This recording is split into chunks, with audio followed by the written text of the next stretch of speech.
University admissions officers, what was the most pretentious application you've ever seen? I got to interview some students for a highly competitive program during my undergrad. A young woman came in. I offered her a seat. She said, "I prefer to stand. This won't take long." I replied, "It won't." She replied, "No, my dad is the dean of one of the colleges, and my mom is one of the professors who established this program. I'm getting in." I emphasized that she really should take a seat. She refused again, so I said, "Hey, this interview, me approving you, is part of the process. You have to do well in this to get in." She said, "You'll say I did well, or my parents will make life hell for you." Her parents had zero impact on anything in my life, and I told her so. I said, "I'm going to give you a chance to walk out the door and restart this interview. Fresh start." She lost it and yelled at me for like 5 minutes.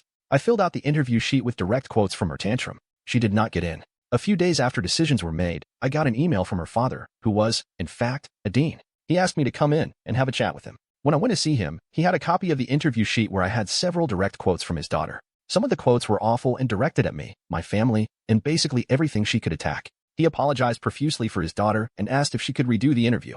I told him that choices had already been made and she was not selected. He seemed disappointed but accepted the decision with a sigh, saying he would have a long talk with his daughter. I left his office feeling vindicated, knowing I had stood my ground despite the pressure.